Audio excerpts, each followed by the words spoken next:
Welcome to Fear and Greed, the week ahead. I'm Sean Aylmer, and as always, I'm joined by economist Stephen Koukoulas. You'll find him at thekouk.com, Thekouk, thekouk.com, and on X using the handle thekouk. Stephen, good morning.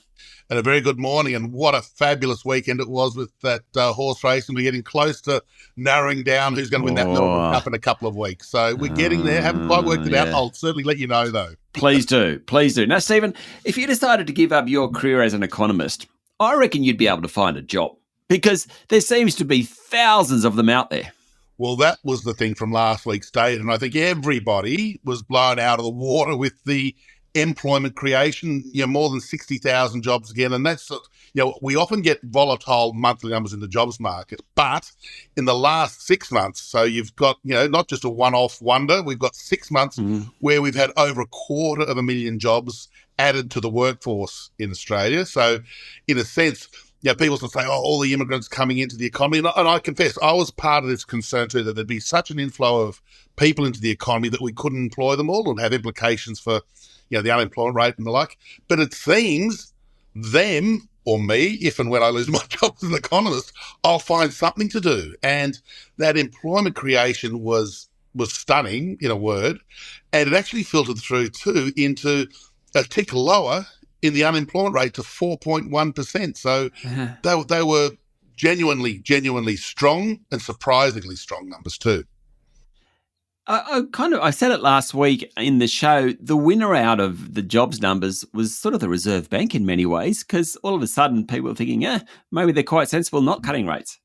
Yeah, well, certainly a bit of a slap in the face for me, because I think they had needed to cut rates. And I still think they probably do, a little bit like the US and what's happening globally too with rate cuts. The US is cutting interest rates with the unemployment rate exactly the same as Australia. So, inflation is the main game there. And next week, we actually get the inflation numbers here, but we'll talk about that in the week ahead next week. But, so there's this question that the economy is still really subdued. There's been a little bit of less bad news, I suppose we could say, in the last little while. But for the RBA, I dare say the governor and deputy governors, they were sipping on their Lanchu tea when they got the labour force numbers. Lanchu, yeah. Or whatever it is. There you go. That'd be EBT, English breakfast. I don't know what they drink, to be honest, but they'd be having a little wry smile saying, we're pleased that our actions so far are being validated by the labour force numbers. And as I said, I think they're going to get validation on the inflation front in the not-too-distant future as well, that, yes, there's a lot of distortions with how headline inflation is going, but we've still got a step lower in inflation as well. So they're going to be sitting there, and I'd give them, a good mark. And if I'm proved wrong, which might well be the case, I'll give them a really top mark for handling it really well.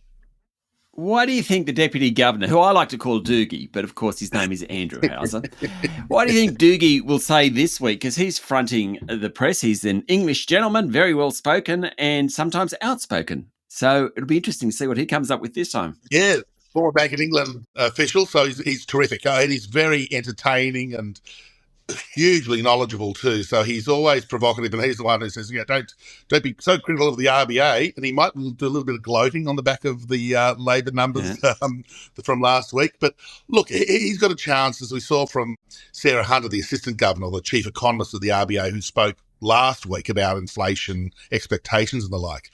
I think the Reserve Bank are just going to are continuing to sort of frame this narrative that, look, they're not silly. They're aware that the economy's weak. They're aware that it's slowing down. Yeah. And they're aware that inflation's coming down not rapidly enough. And they were forecasting a material rise in the unemployment rate, which is sort of taking longer to achieve as well. So not only is it taking longer for inflation to come down, in their eyes, it's taking longer for unemployment to go up. So I dare say he's going to be sort of talking about that sort of two-way street, if you like, that validates them leaving rates on hold since November last year. So it'll be the 1 year anniversary very, very soon. Now, most importantly, you mentioned Melbourne Cup at the beginning of the show. One of the great bugbears of the Reserve Bank board was that there was always a meeting on the first Tuesday of November. Do we have a meeting on the first Tuesday this November or not? John, I'm really cross, because we do. Because when they moved from the first Tuesday of November to the 8 board meetings scattered throughout the year, so they changed the timing and the number of board meetings, just the reform of the bank, they kept on Melbourne Cup Day. So at 2:30 on the 5th of November, we've got the RBA decision, which probably now will be no change. Thank goodness. That it'll be interesting to see what they say. But half an hour later, the gates are back and off and running in the 2024 Melbourne Cup. So I don't know which way to look.